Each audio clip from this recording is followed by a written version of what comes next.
Going down. Good to see everybody in here. I'm gonna wait to get into our special guests because I know they're a little bit delayed. A couple of announcements. One, which is a huge announcement, and hopefully I get to talk to today's guests about their publishing deal. But BeatStars Publishing, which was previously invite only, is now open to every single person out there. So check the chat. Shout out to Sydney in the chat. She's pulling the strings, giving you the info that you need. Beatstars.com/publishing. The BeatStars Sony music publishing partnership is groundbreaking. I don't use that word lightly. I can count like 2 publishers that are as big and open to the public. And these are admin deals. These aren't publishing deals where they take ownership of your underlying composition, aka your publishing rights. So sign up, beatstars.com/publishing, and start collecting your money, the money that you're owed through the royalties. And we need to talk about that stuff too, honestly, and keep talking about it, because a lot of us are not collecting as beat makers and producers. A lot of us aren't collecting those royalties, and a lot of us don't even know how to collect those royalties, and many of us don't know how to even register ourselves for these royalties. And that's a conversation that needs to happen more in the beatmaker and producer community, but also as a dialogue between us and the recording artists that we work with. Also, Twitter Spaces, they weren't around last week. They're back today. So tune in right after this live session with Priority Beats on twitter.com/beatstars. Right after the show, it's an interview with Pilot Kid discussing BeatStars Publishing.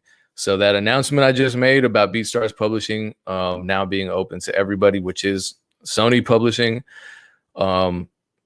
You can learn about that, ask questions, log on to the Twitter Spaces. That's at 4 p.m. EST, right after this. And it looks like we got Priority in the building right now. Good afternoon. How are you? What's going on? How you doing, man? Not bad, not bad. It's just you, right? It's just me for now. My wife, she had to take a quick phone call. Okay, got it. So then I have questions specifically for her, and I'll leave those out until she's on the screen. This is the first time we've spoken, so yeah. Again, thank you for coming on. And I would be swimming right now if I were you. I see the pool in the background, but you chose to be here, so we appreciate that. I appreciate you guys for having me and my wife. For the most part, we've been in LA for like 30 days now, so we're adjusted to the weather. It's rained maybe one time. That's cool, but for the most part, I asked to just network and see how we can just get more accommodated with the clientele in LA now that we're on the West Coast. Well, I'm going to change the subject because it rained last night and we had a tornado. So are you living in LA? Did you relocate? Yeah, we relocated to the West Coast. We still have our home in Atlanta, but for right now, my entire family is on the West Coast.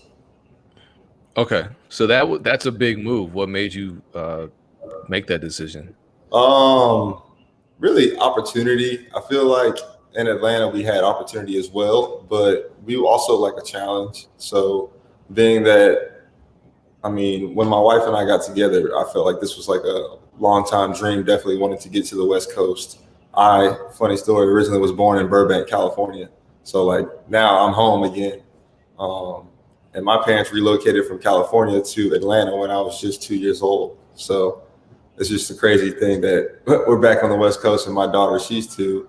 And my wife, she wanted to be on the West Coast as well. Not just for music, but just really opportunity and seeing a different perspective of life. Okay, yeah, I was going to ask about whether or not you were from Atlanta originally, but that answers my question. So here's a question then. And I want to dig much deeper into this later on, but did the publishing deal have any part of your decision to go to LA? No.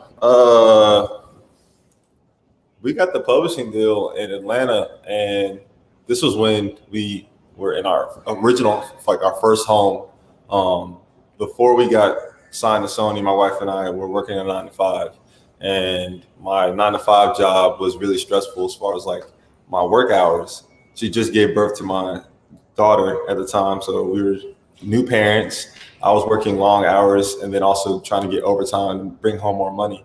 So at that point, we were really just like stressed out because financially it wasn't making sense to spend a lot of hours away from home, but then also try to enjoy your family time. And it didn't add up. So my wife was like, look, if you quit your job, we got to go all in with music. And even then she went all in with music. So I know she'll have her own like explanation, like her process of what happened when we were going through it. But she grinded in the studio. She engineered, was engineering at QC for a bit. And I mean, just from her 9 to 5 job, leaving 9 to 5 to go to the studio and then going back to the 9 to 5 in the morning while being a new parent, it was like a stressful process. I was being a full-time dad, being at home with our child while she's in the studio. So like we definitely grinded it out, but the publishing deal had nothing to do with us moving to LA. It was more so us wanting to do more with our own company and our own business and our own like just placement opportunities. So as you were both, kind of living the more traditional employment life, you had the 9 to 5, you're being parents. Had you already gotten placements? Had you already started making strides in the music business at that point? Yeah, funny story, man.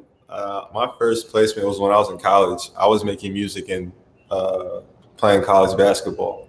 So I made my money in music off of Twitter, Instagram, just reaching out to people, trying to network. Same story that you'll hear from a lot of producers, but I was not really plugged in because I was so focused on another career path, which was sports. And that was a great opportunity for me as well. It let me see the world and also new things in life that now I appreciate, being, let's say, a sit-at-home person, and I'm at home relaxing a lot. But for the most part, when it comes to just connecting and placements, that just came from reaching out to people, sending out loops, trying to get into studio sessions, emails, doing everything I could to be a YouTube university student and learning from the game. I got into BeatStars actually kind of late, and Yeah, me too. I'll say it was late early because when BeatStars was transitioning, I originally was on Airbit or My Flash Store before they turned into Airbit, and even then, that was because of a recommendation. And then once BeatStars was really starting to make a climb and change, I saw how they were just changing. I wanted to change too, so I got an account, but I never knew anybody to like teach me. So I stayed in the back and I uploaded beats every now and then, but not consistently to where I was receiving sales or any type of attention. I always still feel like I'm like grinding it out, even with the success that we've had now. Yeah, I think there's a perception that once you have success, everything just falls right into your lap, And I feel like I had that same feeling when I was in college too, when I got my first placement. Right. And I remember thinking, okay, things are going to be easier now. I'm in a position where the opportunities are just going to come to me. And I had a rude awakening. That wasn't the case. So with you, what was your first placement back then, before, you met your wife, before you got the publishing deal? Crazy. So I think my first placement back in college, I was working on music on SoundCloud, and I reached out to a small rap group called Double H Town in Houston, and the guy got on the phone with me. I was just sending out free beats. I didn't really care what I was doing with music. I wasn't doing it for like a career, or like I was just doing it as a hobby. If anything, I wanted somebody to hop on my music, because at that point I was making so many beats that without any lyrics, I was just listening to instrumentals before my basketball games. But when I reached out to different artists, that was one of the groups that got back to me, and they were in the studio with Kurt Cobain's, and he randomly liked the song, so he hopped on a feature. And even then, that was like a experiment because no paperwork was done. It wasn't like a professional placement, I don't think. On the placement end, as far as like real live in the studio, I came home to Atlanta and I got an opportunity to be in the studio with Young Dro and T.I. and B.O.B. And Young Dro actually was came into the building when I was making my first beat, and he asked me if he could hop on it. And I was like, this is not even done. This was my very first placement opportunity. I rushed to finish the beat. I sent it to him, and he hopped on it. And after that, like, they just started rocking with me on my sound. Okay, so this is back when you were solo. Young Dro was like your first official industry placement. Yeah. And what song was that? He didn't drop anything that we did. Oh, damn. That's a shame. Yeah, a lot of music that has not came out or is probably on a hard drive. And that's the thing too with the industry. It's like, what do you do when you get a placement? You just keep working. It doesn't matter. Just keep working, because you never know. People can sit on music and songs.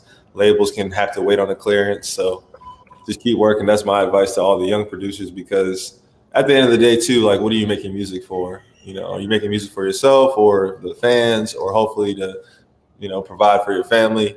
At this point, I'm really doing both, but I would say I'm making music for myself because I wake up with different ideas and I like to make music, versus like I feel like I have to because I need to get paid to do this. What was it like working with? I feel like I'm trying to work with Young Joe. I did like a feature, but he just seems in my opinion, he's one of the more underrated rappers out there. And I can still play We in the City, and for whatever reason, it wasn't like a big commercial hit, but it's a hit around the crowds that I play to. So and he's also talented, but he also has a personality. I'll just leave it at that. What was it like working with him? I mean, he was energetic, enthusiastic. This was really my first session, so I wouldn't even if I had that session again now, like, my whole thought process of music would be different, because I was so young. I was really wet behind the ears. That was my first time, like, having my music played back on some studio monitors too. So it was a new experience. I was definitely like grateful for it, but I learned so much now that going into it, he probably is a different person as well. Understood. What was I going to say? Let's see. I have a bunch of questions that are for both of you. Yeah, no problem. Okay, so what were some of the, now that you can reflect back onto your early days, what are some of the mistakes that you made back then that you learned from and corrected? I wasn't really focused on like YouTube. I feel like back then, if I would have stayed consistent with YouTube, I probably would have picked up a decent following, because I was making the same beats and I knew like the same crowd, like Internet Money and all these internet producers that are always uploading music consistently. I just never did that. And if I knew how to, or if I wasn't really focused on, like I said, basketball, I probably would have been more consistent enough to pick up a following and now develop some type of YouTube presence. And even then, now today, we're starting to focus on our YouTube presence, but now it's based on my wife and I as a production couple and team. So I want to go back to the beginning, where we were talking about. Damn, now I'm drawing a blank. What the hell were we talking about? You know what? Forget it. I'll remember in a second.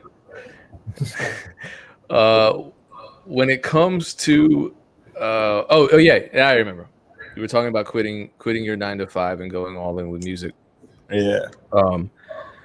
How that must have been scary, right? Especially given the fact that at that point you were married and with kids.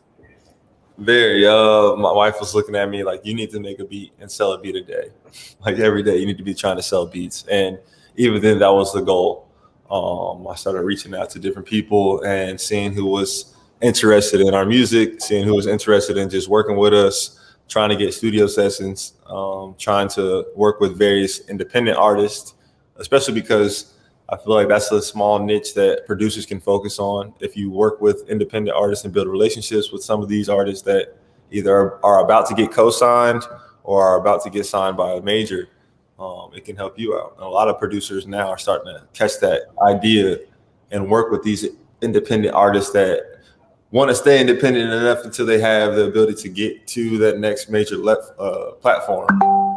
And even then for us, like we still work and focus on working with various independent artists because we know that's a wide open lane.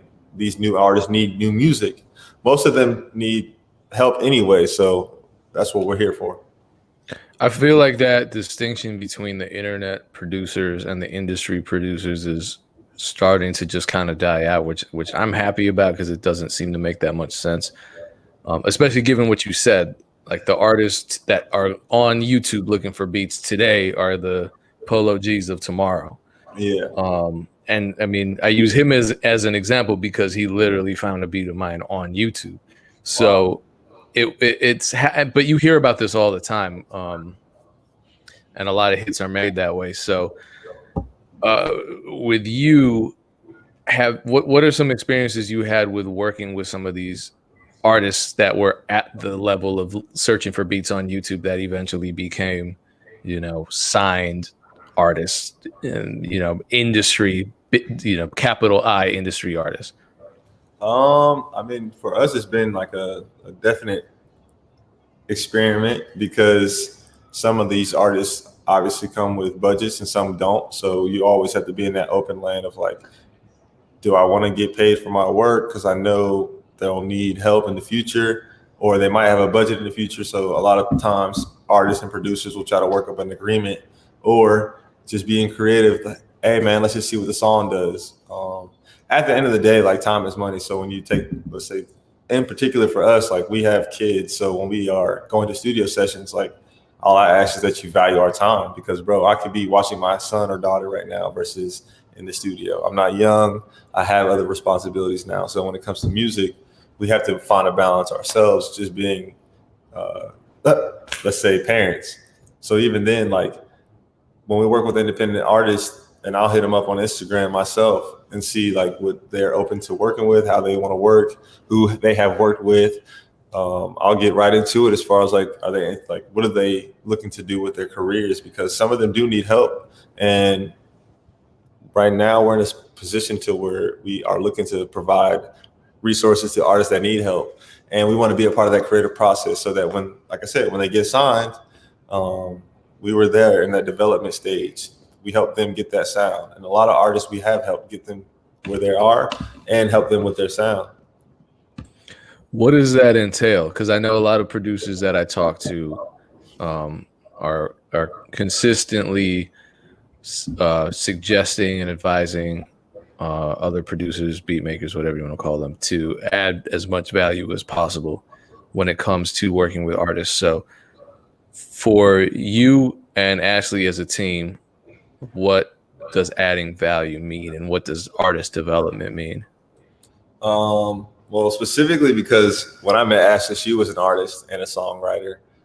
To us, we really hone in on that. She has a background in singing and she was actually like vocally coached. So being that she's an engineer now, it's very rarely that you'll have we'll sit down with you and not give you live criticism during a session, especially if you're not in key, especially if it's our beat, because at the end of the day, it's half our work. But nowadays, our sessions are very, very intimate because we want to give as much input as possible on a record. Now we're not making just songs, we're making hits. We're trying to make songs that are timeless, and we want to provide as much feedback as we can. And even then get feedback from executives to see if we need to go back and change anything, which happens often. So at a professional level, I think it's necessary. It's like writing a paper. You don't turn in your first draft paper and expect to get an A on it. You do have to turn in multiple drafts, peer review, send it to a couple engineers that are trained in that area to see if there needs to be any type of mix. And then also like not being afraid to ask for help, because in this industry, you do need help and it's about resources. What are some real world examples of that, of asking for help as a producer yourself? I mean, for me, I love collaborating, and I feel like another word for collaborating is help, because I might have an idea, but I might not be able to finish it. So I'll send it to you so you can add your drums to it. You might come in with a whole new perspective. You might have listened to a new genre of music for a month, and now that's what you're bringing to the table. And like I have strategic plays and producers that I work with based on our sound to either increase it or to add value to it, because I know that's what the artist is looking for. And I feel like nowadays that's what a real producer is. That's what we're supposed to do.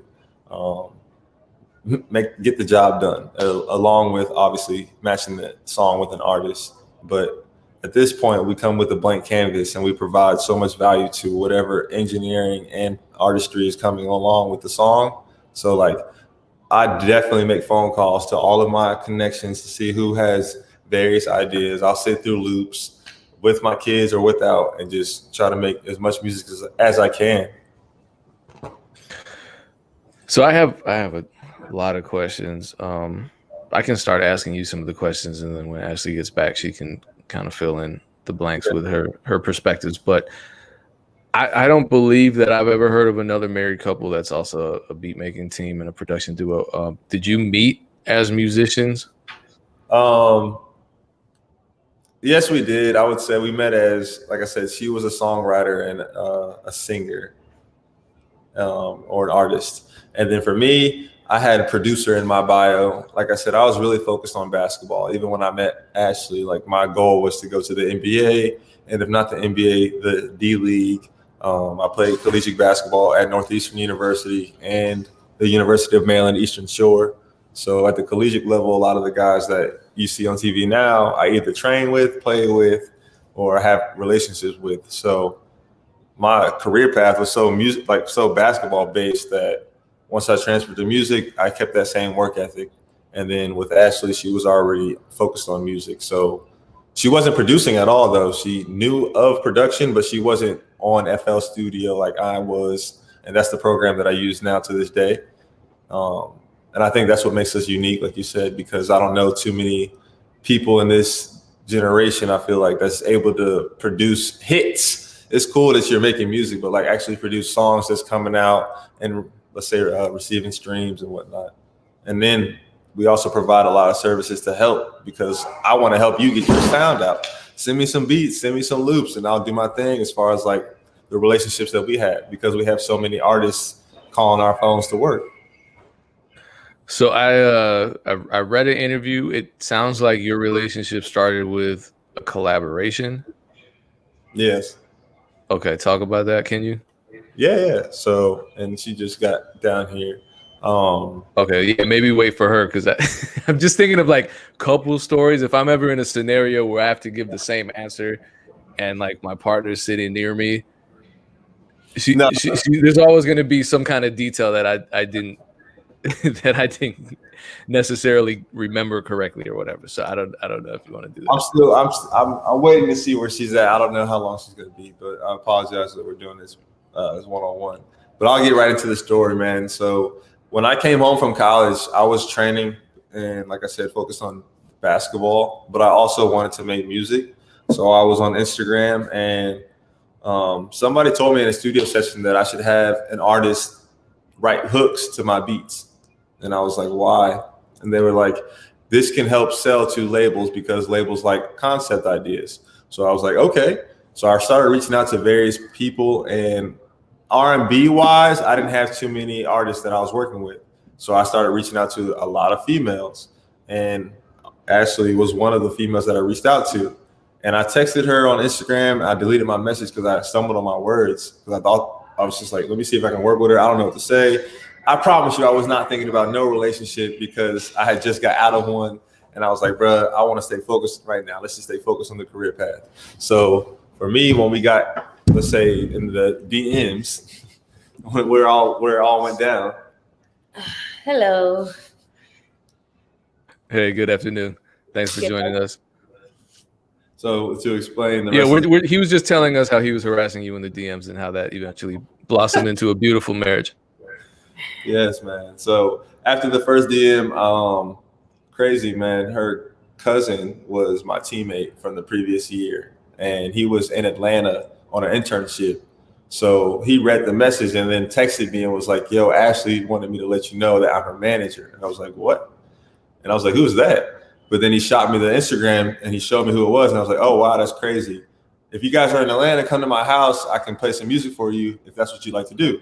So being that that was my teammate and that was her cousin, we both all felt trusted. They came over. I played some music for her, and then we caught a vibe. The next day she came over again. I made a beat from scratch, and then she wrote a song from scratch, and that's where the chemistry started. And I was like, let's record this at a studio session. I know of one. Shout out D3 Recording Studios in Ackworth.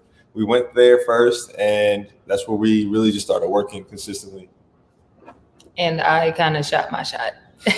He wasn't really interested in me at first, at least from my understanding. The studio session that we had a really good conversation that made me believe, okay, you may not be a typical guy, you may not be a typical basketball player. So that's when I became attracted to him. And after we finished the song, maybe 3 or 4 days passed by, and I slid in his text message like, hey, so are you currently into something? And he wasn't. And that's how we kind of started everything. That's a pretty amazing story. I'm just impressed at the dynamic of the marriage mixed with the element of the creative teamwork mixed in with the business. Does that ever get to be difficult to balance? Because it's a lot. It's hard to work on the business with someone else, let alone balance that with a marriage, which is a hell of a lot of work in and of itself. So you want to answer that? At the end of the day, we're a couple, so like we're married also. And then when you go back to like our core values, when we first got together as just boyfriend and girlfriend, like we want to get this right. That's something that we really take pride in, as far as understanding, like whoever you choose to be with, like you're going to have your struggles, you're going to have your ups and downs. But if you have the same goal, which is to get it right, to figure it out together, then you should not like at least come back to the middle to be able to say like, I love you and let's get through this together, versus hate each other and struggle with ideas. Even in studio sessions though, like you carry that to being collaborators. She's a songwriter and an artist. So like we don't step on nobody's toes, because I love producing. I don't do that. And our workflow is completely different because we complement each other in a studio session. Yeah, I think it gets pretty hectic at times, but it's definitely training. As a woman, it's really, really hard to not be emotional or personal in this business. It's very male driven. So it's kind of in-house training, being married to my producer, and I engineer. So it helps for outside of our house, outside of our team. It helps for me being able to deal with those studio sessions that he may not be involved in, and to remove, all the personal stuff and put on that hat to stay in the business aspect. But then it also helps as far as the business goes, because I can be completely vulnerable and know that this is still my teammate. We're still going to handle business accordingly, versus if it was someone else, that relationship may have been out a long time ago. Do you have any general wisdom about relationships or marriage that you can share? Ooh, Communication. Communication, trust. It does get easier. Marriage is very hard. I like to believe that every relationship goes through the same thing. When you move in with somebody, or when you marry somebody, engage somebody, you start to learn that real person. So it's more so a matter of just find the person that you want to go through everything with, and who's strong enough to see you at your worst, at your best, in between. When you have someone that's really for you, it makes life much easier. And make sure you got a seatbelt. Make sure your seatbelt is buckled. That's all I can say. Figuratively speaking, right? Yeah. Okay. Yeah. And literally wear your seatbelts. Ashley, you have a more formal musical background, correct? Mm-hmm. So I believe you went to school for something music related, or you have some kind of training? I did. So I started with the flute in elementary school, dropped off around middle school, high school. High school, I learned the piano, as well as I was vocal coached. So I went through training for both playing the keys and just vocally singing. And while I was in school, I took, chorus and show choir and just everything music related I was involved in during, college and high school. Do both of you have any, I guess you were focused more on basketball, so you weren't getting formal music training at that time, right? No, man. YouTube University. While I was playing basketball, though, I was actively on YouTube trying to learn music theory, trying to learn piano keys, teaching myself and my ear. I like to make jokes when I'm in studio sessions because, like, people ask me, can I play the piano? And I'll say no, but ear-wise, I'm like Nick Cannon. I can hear it. Definitely, like, I will go straight to making a fire melody, but I can't read notes. I won't be able to tell you what key it's in unless I have mixed in key pulled up for a Pro Tools session. But so that's where I come in and I get to help him understand music theory, and I get to teach him the basics of just everything, reading notes and the scales, just everything. So it makes my life fun because I've been formally taught it. So then let me ask you this. When you both sit down, maybe this isn't your process. If it's not, just correct me. When you both sit down, you're about to start a beat from point zero. What do you do first? The melody? Yeah, we normally make the melodies first. We rarely will use the drums first if we're collaborating. And sometimes he'll ask me to start it. Sometimes he'll just start it. It kind of just depends on how we're feeling at that moment. But we always start with the melody.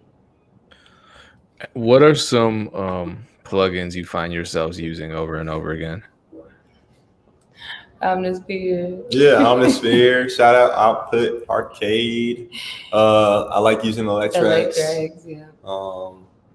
Right now I'm transitioning to I've been using our MacBook a lot lately, but I'd like to use Contact Banks, and they have so many sounds now that it's endless. Honestly though, but Omnisphere is our go-to. That's the first plugin that we open up. Oh yeah, how did that? It just occurred to me. This was a marriage between a PC user and a Mac user, right? Because engineers are really into the Macs, and if you're making beats with FL, you didn't even have the Mac option until recently. How did that work? Yeah, that's cool too. Actually, now that you think about it, it messes us up every time. I'm not gonna lie. At least me. I'm so quick with engineering, and then when I try to go to FL, it slows down my entire process because it's like relearning how to do it all over again every single time. So I've slowed down with production and focused on engineering and vice versa. And then I try to dabble in both. So at the end of the day, I know that production wise, it's about your productivity time. The shortcuts on FL, if you know them, you can really work through a session. And then same with Pro Tools. I'm learning my shortcuts on Pro Tools. That's where she comes in. But it has its gems too. Yeah, so then this is a good junction for this question then. And for both of you, I've been interviewing a lot of producers lately who say that learning how to engineer is a must for producers. Do you agree with this? And then if you do, why? Maybe I can answer this a little bit better. Shout out to QC and mixby.com. He was the one who honestly dropped that gem that said, look, if you want your placement rate to kind of increase, become an engineer, because now you're a one-stop shop. You know, when the artist comes in and asks for beats, because you're a producer, now you have every right to pull up all of your material. And then once they say, oh, pull that up, now you have a placement, whether it's released or unreleased, you still have that experience. You know, it builds it up. It builds your catalog up. I will say it gives you more opportunity as doing both versus just one. And plus, as producer engineer, if I'm the engineer running the session, I can be there with you all day, all night. The producers are, in and out. So that's my advice. Yeah, and that's worked for you in terms of increasing your placements as you became a team? Yeah, I'd say so. Especially now that like I said earlier, our workflow in the beginning was her going to studio sessions and I was at home. So I would literally be at home making beats and she would be in a studio session with an artist. If she needed a beat or if she needed a beat changed, I could have did it right there at home on top of her being in the studio session versus like, some placements are missed out on that if you can't edit the beat right then and there because it's about the feeling and the artist is really quick sometimes. The attention spans are quick. Ideas are quick. So anytime you have like a slow session, they're on to the next idea. And that allowed us to work like double time because I was at home with FL pulled up and she was in the studio with Pro Tools pulled up. So let's talk about some of these placements then. You were nominated for more than one Grammy, right? Mm-hmm. Yes. Tell me about those nominations.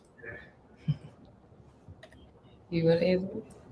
We had a nomination for Lil Baby, My Turn. We produced Live Off My Closet with Future, with Twisted Genius. That wasn't Grammy nominated. Those just won awards like BET and all that. The Grammys are Latin America. That's from Ann Whittle. I'm sorry. So it was Best Album of the Year, Best Artist, Best New Artist, something, and then it was one more about the album, like most. I don't know. I can't remember the three, but they're all Latin Grammys about that particular artist and album. The Streets got a Grammy with Lil Baby. True. Because he went on and he did get Grammy nominated in subsequent years. Mm-hmm. Okay, that's always confusing. The whole Grammy thing is weird, and they've changed the rules so many times, especially recently. And anyway, that's another conversation. So I realized we have a producer friend in common. A couple years ago, I co-produced a Sammy and Lil Baby record with Fresh Air. And I believe you worked with him on that Grammy award nominated project, right? Yeah. Yep. Okay. How did that? Well, one, how did you meet? Was it basketball related? No, it wasn't. Okay, that surprises me. Yeah, no. Crazy enough, we still haven't hooped. Fresh Air and my brother actually had a relationship though, and my brother's from Maryland, and that's where my brother and we just communicated. And I was like, yo, look. Can you start connecting me with some of the folks that you know that's in the industry? Because we just have that relationship, and Fresh Air was one of the guys that he kept in contact with, and he was like, look out for my brother. He's looking to come up in the industry. Can you work with him? And he helped me out. What was that process like working on that song? A phone call from Fresh Air, like excited and enthusiastic. And I had no idea why, because this was an artist that I've never worked with. I wasn't really, like I said, we were really wet behind the ears. So at that point, I didn't even think about placements. I was just working, sending out loops. And she was doing the same. And that was actually one of the songs that we got placed. And even then, like I didn't know the gratitude of the success or what it meant. It was just more so me working with another friend of ours and just trying to make music, man. Oh, so you didn't know how big of an artist that was then at that time, and then all of a sudden 3 Grammy nominations. And how many times platinum did it go? 6. 6. And yeah, that's kind of big. That's yeah, it's all right. Okay. Yeah. That must have been a good series of checks and other opportunities after that, huh? Yeah. I'd say so. As far as like just placements, and it helped with Sony and it helped with the publishing aspect because it was a record that we were able to put in our discography. So that's all that really matters as far as building your stock. As producers, you might not know that. Just trying to build your catalog. That's really important when you want to receive any type of publishing deal or interest from anybody.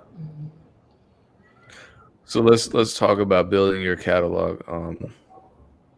We already talked about it a little bit, but the Lil Baby placement, and that was the album My Turn, which I believe is triple platinum, at least in the US. It's gone platinum in other territories, but that was the album with the hit single Whoa on it. and you were on that album. You co-produced the song "Live Off My Closet" featuring Future. How did that beat come together, and then how did it end up in Lil Baby's hands? So I made that melody, and Derico, I have a relationship with Twisted Genius through QC, and Derico kind of built that relationship through myself. I don't know how to say it. And started sending out some loops, and we sent it to Twisted, and Twisted finished it. And then I don't even know how he got it placed, to be honest with you. I never really had that conversation, but I know he called me and was excited. Yo, I just got this play, Lil Baby and Future. I was like, yes, getting ready to come out. And I'm like, okay, dope. I want to hear it. Never heard it until after it was released. So he would just send like snippets of, Baby in the studio or Future, or, and that's kind of how that went. Did you get the paperwork before or after the song came out? Crazy enough, everything has always been done after the fact that it's come out. Fortunately, because of that relationship with Twisted Genius and Quality Control, it wasn't a headache to get it done. It was really short and sweet. So that was really simple. Okay, that was good, because then you didn't have to fight for your underlying composition share, co-production credit, none of that. Yeah, I always hear, as someone who's familiar with that process, I fully expect the contract to be executed after the fact. I fully expect to get the advance, not in advance. Yeah. But okay, so I'm not crazy, because a lot of people who haven't gone through that really think that, you can just walk into a session, put a beat on, and say, all right, here's my paperwork. If you don't sign it, you don't get the beat. That's not quite how it works, right? Oh, you'll get put out if you have that mentality. You'll never work in this industry again. I mean, they don't respect that, because paperwork is always done after the fact. I'm not saying it happens beforehand, because you have those situations where, they're very particular about how they do business. But sometimes, some labels are moving so fast that the song gets done and you worry about that after the fact, so a lot of people don't understand that that's how the industry works, and they kind of taint their own brand before they get the opportunity, because they're coming in with the mindset that I'm going in there with this artist, I'm going to get this song placed, I'm going to get my full credit, and I'm going to leave with, a bag. And that's never how it happens. At least that's not how it happened with us. Again, not saying it doesn't happen, because when you have a close-knit relationship with a label or artist, then of course you can pump it out and get your paperwork done right there on the spot, because it's, a relationship at that point. But as a newcomer, you kind of have to, stay down until you come up. There's been a lot of times at Quality Control where I just had to keep my head down and work. I couldn't really open my mouth too much, because if I did, I would be put out, especially as a Black woman, because that's just already, Yeah. Okay. What was that experience, or how has that experience? Because you continue to be a Black woman, obviously. How is that experience? Especially given the fact that you can now compare very directly your experiences with Derico's experiences. What are you noticing as foundational discrepancies between the way you interact or get treated? Because I'm a woman, they automatically don't expect me to be a producer or engineer. They may look at me as a songwriter, but if I'm going to, a male session, let's say I'm going back to Quality Control, this is just hypothetical because they know me, but if they didn't know me and I was going into that setting, they would completely ignore me, because they would think I'm just in there dealing with one of the artists or one of the producers or one of the engineers. They'll completely disregard me and they'll speak to him, when it should be not the other way around. But hey, I'm the one that's actually doing the work. So there's been several times where even I'm sitting in the chair to engineer, and the artist will come in and bypass me. Yo, where's the engineer? Who's engineering me? And I'll say, me. And then they'll be blown out of the water. What? You're doing this? You know, let me hear your work. For him, what I would like to say is, once that dynamic was built, that okay, now I'm the face and he's in the background, now it became kind of no respect for him, because they didn't understand that he's pulling his weight as well, you know. So then it became kind of just having to bring him in and let people know, like, no, this is my partner. Like, this is not just my husband. Like, this isn't somebody who I just want to tag along for, you know, sentimental value. You know, he actually does a job. And gradually, you know, some people respect it, some people don't, some people love it, some people hate it.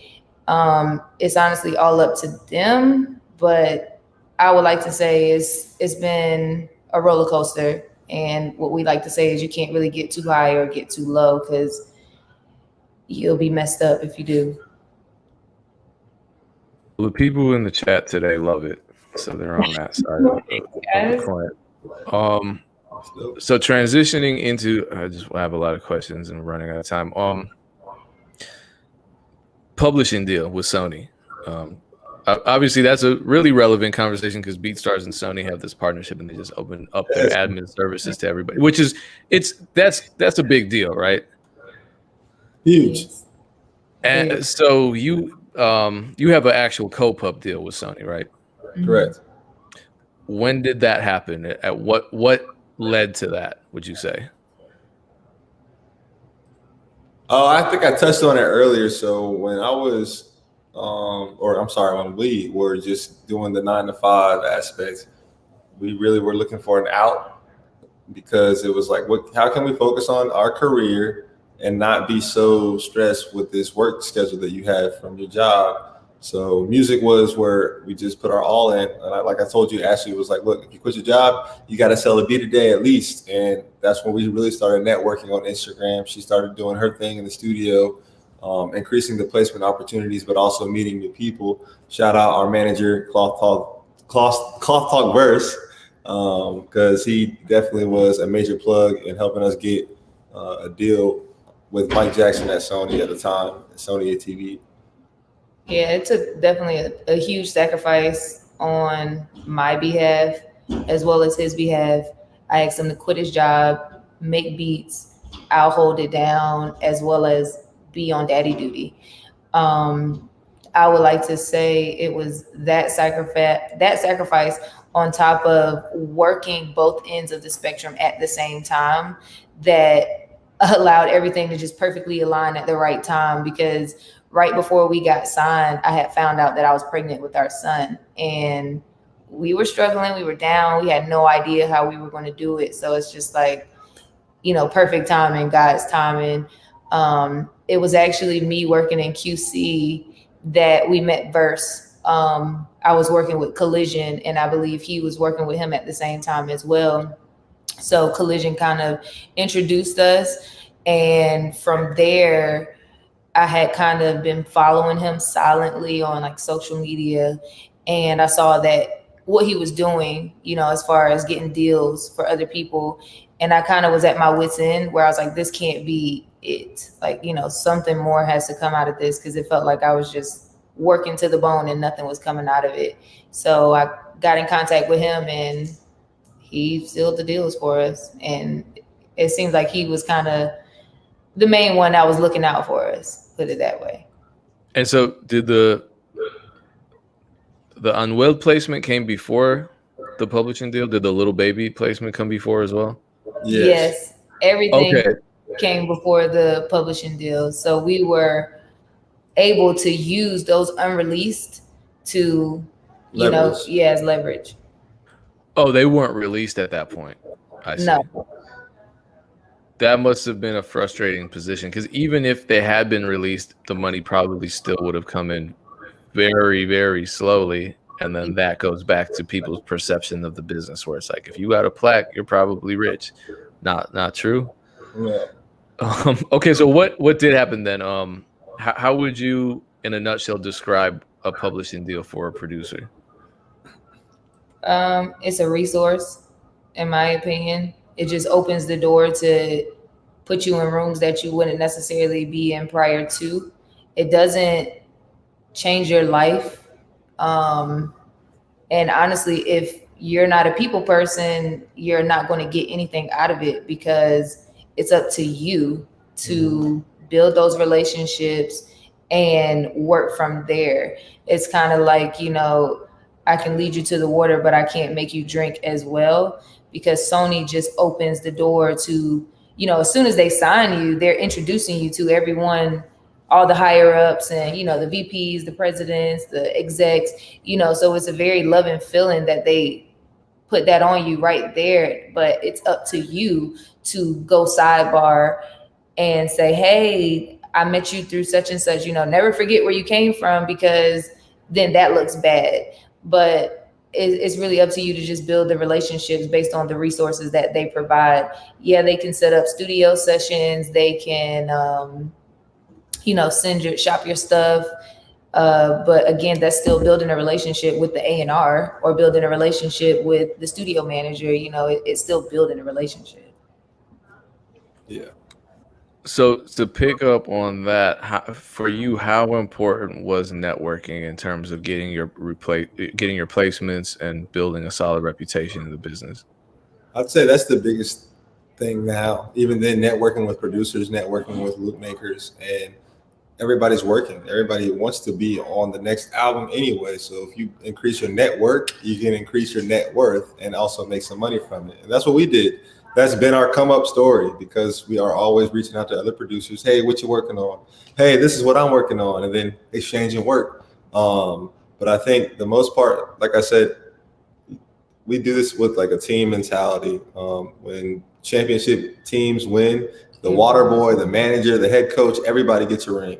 So when it comes down to like these placements, the songwriter, engineer, producer, everybody gets a Grammy from it. So I like to include writers. I like to include different thoughts, because that's going to help increase the value of the record anyway. Yeah, and I'm the same way. I'm big on relationships. Let's just put it that way. We've experienced a lot to where I would rather not compete. It's way too much money out there to be competing in the same industry. Like, I would rather join networks, join forces, and we all eat the same, versus, I saw a story the other day where they said, if in a group of people you can see who's the CEO, the business is being handled poorly, because you shouldn't be able to tell who's the CEO, because everyone should look and act accordingly. So that's, like he said, how we like to move. It's teamwork makes the dream work. And that's new people, unknown people, because you never know who you need to get to the next step. So also really watch how you treat people, because I like to say the world goes round. So if you treat somebody bad on this day, you never know, it may come back around 10 years later, and now you're in a situation where, you need their help. Yeah. Yeah. So on that note, what are some networking do's and don'ts in your experience? I would say networking do's, just being open to criticism and always like using every opportunity to get to know somebody. You shouldn't leave a room without grabbing the contacts in that room. You never know where somebody's going to be in a year from now. You might have met an intern, but that intern might have turned into an exec at a label. So make sure you grab the contact. Small stuff like that, I think that goes a long way. It's gone a long way for me, especially like new engineers that now are like senior engineers at different labels or different small independent labels, because those guys are definitely pressing play and are controlling the room. And I have relationships with a lot of engineers now. So placement wise, it's like you want to do that as a different, let's say, approach. I just say, do reach out as much as possible, network as much as possible, get out of your comfort zone, because I would say I wasn't really too much of a people person, but it's brought me to that. Don't be afraid to be left on red. Don't be afraid to get ignored. Don't be afraid to, like you said, take criticism. It's very opinionated. Also, don't be afraid to stand up for what you believe in. You can say no. It's so much that I could keep saying about do's and don'ts. I will say and that's a tough balance too. My bad. Go ahead. My bad. I was just gonna say, as a producer now, though, don't be afraid to put your music online. I was afraid to do that when I first started coming up. I didn't want people to steal my sound. But even then, like utilizing BeatStars, take advantage of what the services that you guys have to offer, because I do still to this day to help get our sound out. I still have beat sales on the website till this day from people that we reach out to locally that want to purchase our beats. So utilize resources as well, because the networks are also, let's say, given to us, and BeatStars is a great platform for that. Yeah, I was gonna say your BeatStars beats on average, I did the math, get around 900 plays each, which is a pretty good amount of plays. Damn. And it's consistent. What do you attribute that level of consistency to, and how are you driving traffic to that beat store? I mean, that's new news to me. So Okay. No, I appreciate BeatStars. You know, Mike, he's been a great hand as far as our success on the website. I just been in his ear as far as like, yo, how can I help our website look better? You guys have a great team on the graphic design aspect who helped us with that, and they helped us with the one page on our website. So just making everything come together and easier for our clients, I feel like that helped our sales. Consistency wise with beats, for a month straight, I just uploaded beats, and I was very consistent to where I got comfortable doing it. So where now I was doing 2 beats a day. So I got up there in numbers. Once my son was born, I slowed down. Like I want to get back onto it, but that's just life. It happens. For the most part, even to this day, though, I might have time to throw 1 beat on there. I sold a beat 2 days ago on BeatStars, and I'll tell her like, look, babe, another sale. And it still shocks me because, like I said, I haven't even grasped like the marketing aspect of BeatStars, and really I want to learn more about that and just educate myself in that, because I feel like it's a lane that we can succeed in it also. And I want to say, everyone that inquires, we kind of always just drop the link to go directly to you guys. So I want to say that's what's building the traffic. We don't really do anything, you know, personal. We just kind of send them directly to you guys. Yeah. So how do people find you on BeatStars, and how do people follow you on social media? We are at Priority Beats. I am at Priority AP. And I'm Priority DP. And literally on BeatStars, I believe it's just Priority Beats. Yep. So you've earned a lot of plaques. Have you purchased them all, or are you prioritizing some over others? We have not purchased them. I still have a platinum plaque for wishing for a hero. We have to order that, and that's just a fun fact in the game. As producers, you have to buy your own plaques. So we're just being strategic with it because we just moved to LA. All our plaques are definitely wanting to reorder a lot more because I want a lot of plaques in our house. So. And definitely being strategic about it, because it adds up. The higher the certification, the higher, you know. The more expensive the design. Right. And then sometimes you have no control over the design. Like they give you options sometimes, but for example, with Anwell, I don't know who made that decision, but there was a custom plaque and that was only one option, one price. So kind of being strategic with that. How much was that one, if you don't mind me asking? Because I've always gotten the basic ones and they're reasonable, but I feel like for the next one, I want it to be the real nice one. And I know like the nicer ones are probably around 500, but the really nice ones, you start getting close to the 1,000 mark. That one I think was about $1,200, if not $1,500. That was our most expensive plaque. Yeah. And we only even your kids are screaming when you say that price. Dang. Right. Like, that's diapers. Yeah. Yeah, that plaque was really expensive. Gosh, I don't even want to think about it. Yeah, they get expensive, man. So, like I said, for the most part, we just want to keep our heads down and keep working, trying to get more plaques, but also placements, and even then helping artists develop. Yeah. All right. Well, I appreciate both of you. It's that time to head over to Twitter. and check out the BeatStars spaces. They're talking about the Sony admin publishing deals. So go over there, ask questions. You're happy with your deal with Sony. Obviously, you signed it, and it's getting you opportunities. So this is a good space for producers to be. I think a lot has changed in the music business for us as producers. And I didn't get to ask you those questions, and I would love to. So hopefully we can reschedule, or not reschedule, but schedule a follow-up interview at some point in the future. Oh yeah, anytime, man. I'm looking forward to doing more interviews like this. Yeah, thank you. Okay, perfect. Then I'll just continue. I'll stay in touch with both of you via email. Thank you so much. Priority Beats on Instagram, Priority Beats on BeatStars. Follow them, reach out. And once again, thank you for your time. Peace to everyone in the chat. Appreciate you tuning in. Thank you. Bye-bye.